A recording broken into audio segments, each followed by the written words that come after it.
Hi friends, and welcome to another lesson.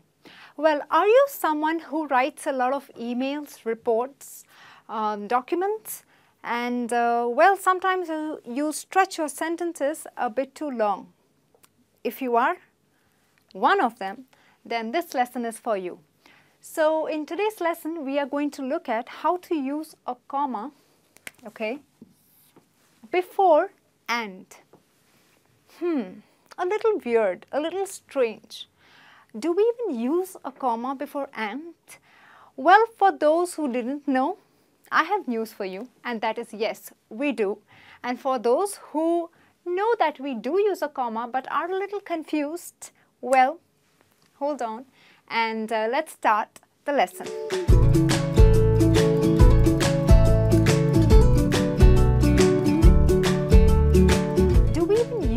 Comma before and? Well, for those who didn't know, I have news for you, and that is yes, we do. And for those who know that we do use a comma but are a little confused, well, hold on and let's start the lesson. Now, when do we use a comma? If I have a sentence that says, John took piano classes for 16 years and today he's a great performer. Now, in such a sentence, I would put a comma before and.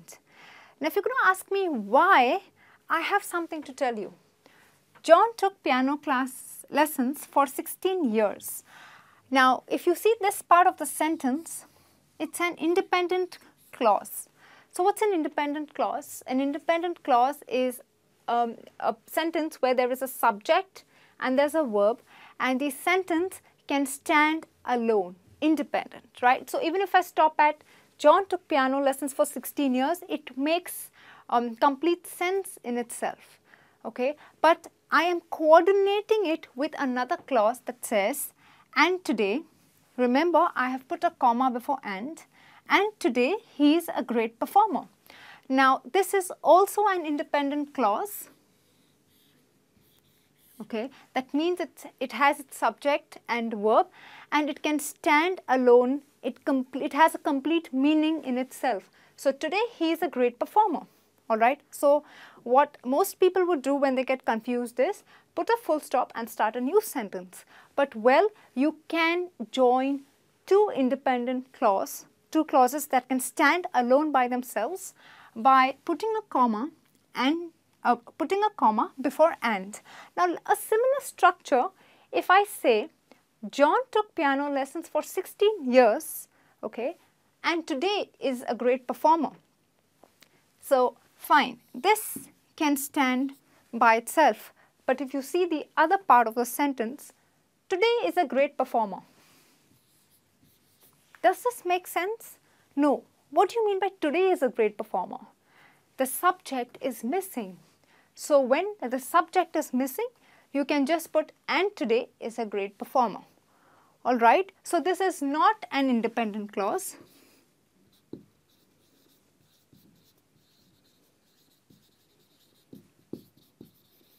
And so you do not use a comma before and. Whereas there are two independent clauses, they both make complete sense in itself. But when I coordinate them, I join them, I put a comma before and. Alright, so remember when you're confused, do I have to put a comma before and? Put this to test and you will have your answer. Let's take another example. The storm damaged the city. Okay, now supposing I stop here and I tell you, hey, you know what? The storm damaged the city. Is this an independent clause? Yes, because it has a meaning in itself.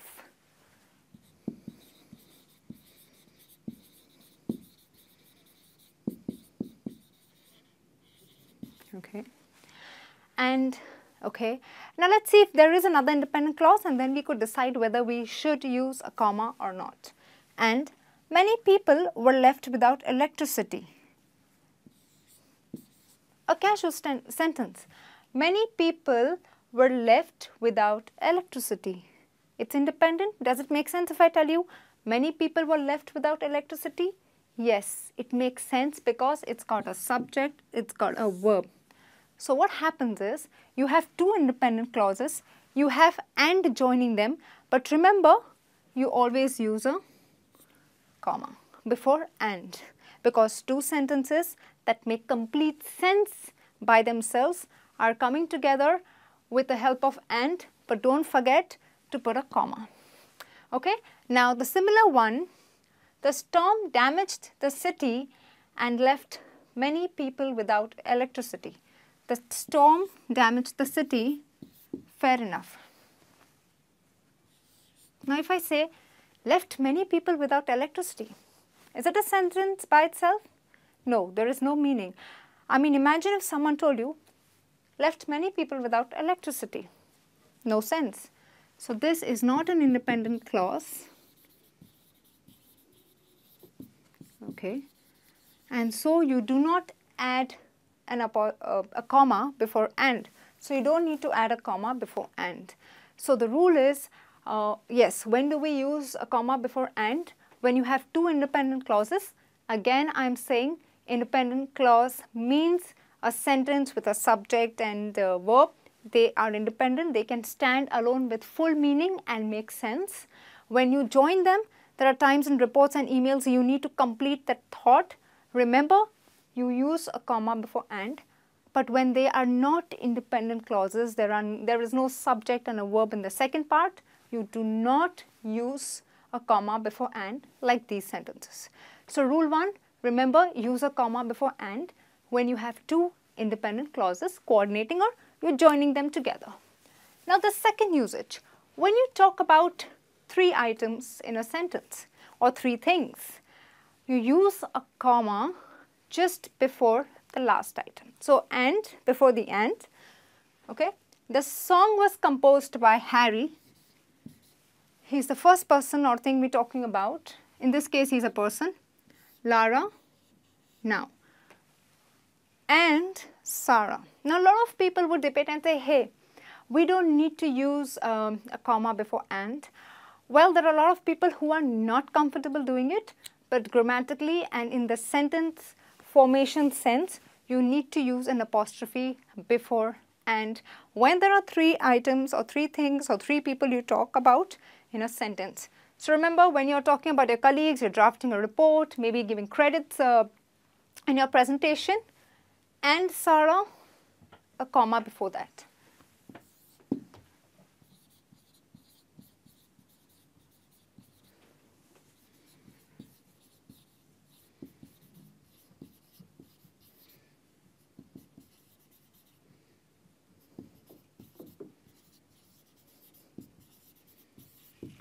Okay, and let's take another example. The meal consisted of, okay, so let's see how many things we are talking about. A, soup, that's one. 2, salad, okay, and macaroni and cheese. Now this is a little different. We have, okay, when two words are used together always, or they come in a pair and they always come with and, like macaroni and cheese, jeans and a t-shirt, yeah, you still use an apostrophe. You count this as the third thing that we're talking about, and you still use a comma, not an apostrophe, you still use a comma before and, okay. So rule 2 is, when you have three things that or people that you talk about or you write, especially when you write, remember you use a comma before the and of the third item. Even if you have them in pairs or they always come with and, remember, use comma. Don't forget these two simple basic rules when you are writing and when you need to use a comma before and. Okay friends, this brings me to the end of this lesson. I do have a small test for you to see whether you have understood when to use a comma before and. Do put in your scores. I'll be back soon with a new lesson. Till then, take care and bye.